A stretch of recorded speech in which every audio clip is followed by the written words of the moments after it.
പുതിയൊരു വീഡിയോയിലേക്ക് എല്ലാവർക്കും സ്വാഗതം. നമ്മളിന്ന് ഉണ്ടാക്കാൻ പോകുന്നത് നല്ല ടേസ്റ്റി ആയിട്ടുള്ള ചപ്പാത്തിക്കും പൊറോട്ടക്കും ഒക്കെ സൈഡ് ഡിഷായിട്ട് ഉപയോഗിക്കുന്ന ടേസ്റ്റി ആയിട്ടുള്ള എഗ്ഗ് മസാലയാണ്. നമുക്ക് ചെറിയ സമയം കൊണ്ട് തന്നെ ചുരുങ്ങിയ ഇൻഗ്രീഡിയൻസും കൊണ്ട് എളുപ്പത്തിൽ ആർക്ക് വേണമെങ്കിലും ഉണ്ടാക്കാൻ പറ്റുന്ന റെസിപ്പിയാണിത്. ഇത് നല്ല ടേസ്റ്റ് ഉണ്ട്.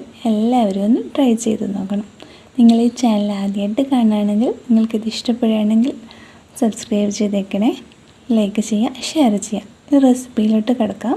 അതിനുവേണ്ടി ഞാൻ ഇവിടെ 2 ഉള്ളി അരിഞ്ഞ് വെച്ചിട്ടുണ്ട്, 2 മുട്ട പുഴുങ്ങിയെടുത്തിട്ടുണ്ട്. ഇനി ഒരു പാൻ എടുക്കുക, അത് ചൂടാകുമ്പോൾ ഓയിൽ ഒഴിച്ച് കൊടുക്കുക. ഓയിൽ നന്നായിട്ട് ചൂടാകുമ്പോൾ നമ്മൾ അരിഞ്ഞ് വെച്ച ഉള്ളി ഇതിലേക്ക് ചേർത്ത് കൊടുക്കുക.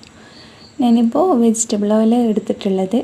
ഇത് നമ്മൾ പഴമൊക്കെ പൊരിക്കാൻ ഉപയോഗിക്കുന്ന പോലെ കുറച്ചധികം ഓയിൽ ഒഴിച്ചിട്ട് അതിലാണ് നമ്മൾ ഈ ഉള്ളി വേവിച്ചെടുക്കുന്നത്. നന്നായിട്ടൊന്ന് പൊരിച്ചെടുക്കുക. ഈ നന്നായിട്ടെന്ന് പറയുമ്പോൾ കരിഞ്ഞു പോകണ്ട. ഈ ഒരു ടെക്സ്ചർ ആകുമ്പോൾ നമുക്കിത് വേറൊരു പാത്രത്തിലേക്ക് മാറ്റി വെച്ച് കൊടുക്കാം. അങ്ങനെ 2 പ്രാവശ്യം നമ്മൾ ഉള്ളിയിട്ട് നന്നായിട്ട് പൊരിച്ചെടുത്ത് എണ്ണയിൽ നിന്നും നമ്മൾ മാറ്റി വെച്ചിട്ടുണ്ട്. ഇനി ഒരു പാത്രം എടുക്കുക, അതിലേക്ക് 2 തക്കാളി കട്ട് ചെയ്തിട്ട് ഇട്ട് കൊടുക്കുന്നുണ്ട്. പിന്നെ ഞാൻ ഇവിടെ 4 പച്ചമുളക് ചേർക്കുന്നുണ്ട്.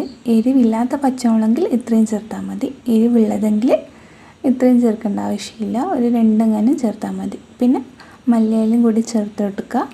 എന്നിട്ട് ഇതൊക്കെ കൂട്ടിയിട്ട് ഒരു മിക്സിയുടെ ജാറിലേക്ക് മാറ്റി കൊടുക്കുക. എന്നിട്ട് കുറച്ച് വെള്ളം കൂടി ഒഴിച്ചിട്ട് നന്നായിട്ടൊന്ന് അരച്ചെടുക്കുക. സിമ്പിൾ ആൻഡ് ഈസി ആയിട്ടുള്ള റെസിപ്പിയാണിത്. നമ്മൾ ഈ ഉള്ളി പൊരിച്ചെടുക്കുന്ന ഒരു ജോലി മാത്രമേ ഈ ഒരു റെസിപ്പി ഉണ്ടാക്കാൻ വേണ്ടിയിട്ട് നമുക്ക് വരുന്നുള്ളൂ. ബാക്കിയൊക്കെ സിമ്പിൾ പെട്ടെന്ന് ഉണ്ടാക്കിയെടുക്കാൻ വേണ്ടി പറ്റും. ഇനി നമുക്ക് വേറൊരു പാൻ എടുക്കുക, അത് ചൂടാകുമ്പോൾ അതിലേക്ക് 1 സ്പൂണ് RKG അല്ലെങ്കിൽ ബട്ടർ ചേർത്ത് കൊടുക്കാം. നല്ലൊരു ഫ്ലേവറിന് വേണ്ടിയിട്ടാണ്. എന്നിട്ട് അത് ചൂടാകുമ്പോൾ അതിലേക്ക് ചെറിയ ജീരകവും കറിവേപ്പിലയും കൂടി ചേർത്ത് കൊടുക്കുക. എന്നിട്ട് നമ്മൾ നേരത്തെ അരച്ച് വെച്ചില്ലേ, തക്കാളിയും പച്ചമുളകും മല്ലിയിലയും കൂടി അരച്ച് വെച്ചിട്ടുള്ള ആ മിക്സും കൂടി ഇതിലേക്കൊന്ന് ചേർത്ത് കൊടുക്കുക. ഈ മിക്സിലേക്ക് നമ്മൾ വേറെ പൗഡറൊന്നും ആഡ് ചെയ്യുന്നില്ല. 1 സ്പൂണ് കാശ്മീരി മുളക് പൊടിയും ആവശ്യത്തിന് വേണ്ടുന്ന ഉപ്പും മാത്രമേ ചേർത്ത് കൊടുക്കുന്നുള്ളൂ. വേറെ ഒരു പൊടിയും ഒരു മിക്സും ഒന്നും ആഡ് ചെയ്യുന്നില്ല. ഇനി ഇതൊന്നും കൂടി നന്നായിട്ട് മിക്സ് ചെയ്തിട്ട് ഒന്ന് തിള വരുന്നത് വരെ വെയിറ്റ് ചെയ്യാം.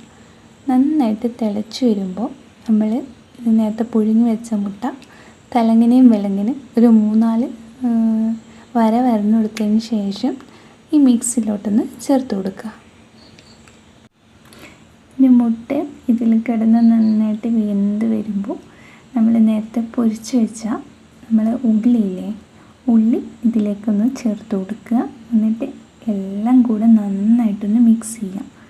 ഈ മിക്സൊക്കെ ഉള്ളിയിൽ മുട്ടയിലൊക്കെ പറ്റി ഒരു വറ്റി വരുന്നത് വരെ വെയിറ്റ് ചെയ്യുക. അതിനുശേഷം ഇതിലേക്ക് മല്ലിയില ഇട്ട് കൊടുക്കുക.